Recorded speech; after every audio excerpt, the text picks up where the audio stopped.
Hello, it's Jen from NobleSelfPublishing.com. Today I kind of wanted to take a few minutes and show you guys how I create a print book cover for CreateSpace, what the specs are that are involved, and I've kind of got a couple of pictures here that I have as options because it is a Christmas story that we're working on, and it's a fairly short story. So the print book is only like 47 pages.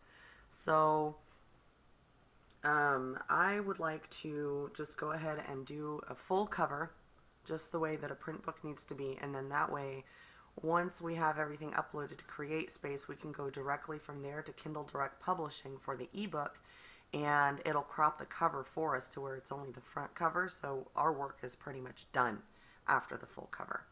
So like most books that I do in print, I do a 6x9 version, which is the trade paperback, because that's the most distributable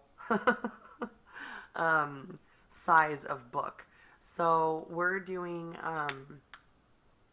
6x9 size, and we're doing black and white interior, which means that the spine width calculation is page count times 0.002252, which I have memorized because I've done this so many times.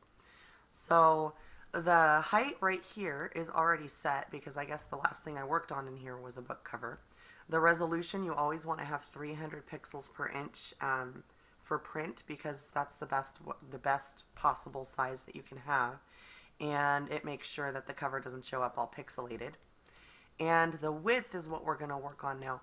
The reason why it's 9.25 instead of 9 period is because around the border of the book, you want to have, around the border of the full cover, I should say, you want to have 0.125 inches around the whole thing. And I'm going to show you how I make sure that that's correct, and how I make sure to stay within those lines in order to get the best results for the CreateSpace book cover. So in order to determine the full width, what we need to do is grab a calculator and do some addition. So on the left side, the extra space is 0.125 plus 6 for the back cover, and then the spine width, since we have 47 pages, I'm going to go with 48 because it always ends on an even page. So we're going to do 48 times 0.002252, which is, and I'm going to write this down so I have it as a reference, so that the spine is 0.108096. So, okay, from the left again, we got 0.125 plus 6 plus the spine width, 0.108096 plus another 6 plus another 0.125, which brings our entire cover to a width of 12.358096. And you want to make sure you're very accurate with this, because this is exactly the size that it needs to be in order to turn out looking professional, and to make sure that it's not too big or too small, or your actual book cover live elements don't go outside those lines. So here's that. So now we have a brand new 6x9 book cover right here. So in order to make sure, oh boy, I have to sneeze. Uh-oh. Oh, excuse me. Oh my gosh. Yeah, I'm kind of still getting over a cold, which I've had for about 3 weeks now. It totally sucks, but anyway, bear with me.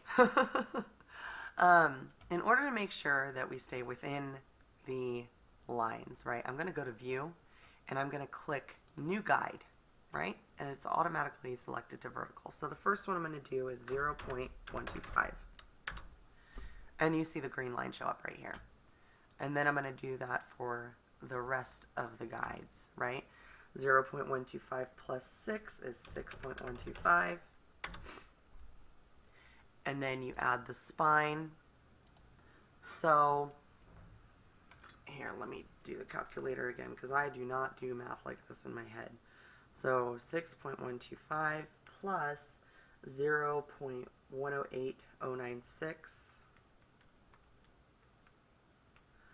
So then we add another one at 6.233096. And then we add another 6 to that for the other side of the cover, which brings us to new guide 12.233096. And then you can kind of get an idea. Over here is the back cover. This is the spine right here. And over here is the front cover.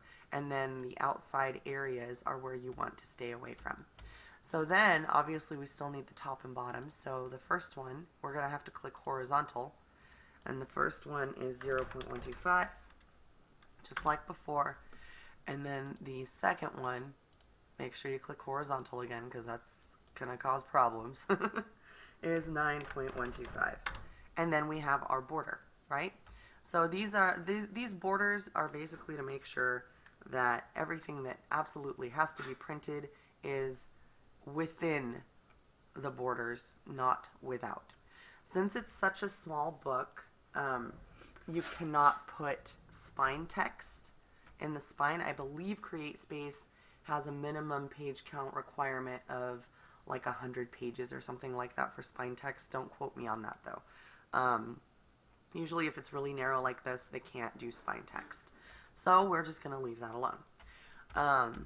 Since the pictures that I want to use are with a black background, I'm going to go ahead and click select all, and then I'm going to right click and click on fill, and I'm going to use black, okay, and then deselect. And then we have our basically our foundation for the book cover. Alright, so I'm still not 100% sure which image I would like to use, but the first thing I'm going to do no matter what is make sure the image size lines up with my, my book cover. And this one, as you can see, the resolution is really low. So the first thing I'm going to do is change that. And then usually I'm not a huge fan of making the image stretch across the whole cover, but I think in this case we're going to go ahead and try it. So we're going to leave that the same. So we'll go ahead and do that, and then you can see that it totally got bigger. So now I'm going to drag this over here, and I'm just going to make this whole entire thing go like this. And I kind of don't want the candle to be on the back cover or on the spine because it's kind of the focal point, you know. So what I'm going to do is I'm going to just have it off-centered and have this stretch across, and then we can add our title and our author name over here, and it'll look really pretty, I think. So and again, this is for a short story, so it doesn't have to be anything too super fancy or anything like that, but it does help to have a really pretty cover. And the short story, though it stands alone, it is going to be related to a series that one of my authors is working on. So we want to make sure that it looks good and that it kind of has a similar feel to the other books in the series. So what we have as a font in the book is, oh, what is it called in here? Zapfino. So hang on, where is it? Aha, LT Zapfino 2. So in order to maintain consistency, I am going to make sure that we have the same font on the cover of the book, just because it'll work out a lot better that way.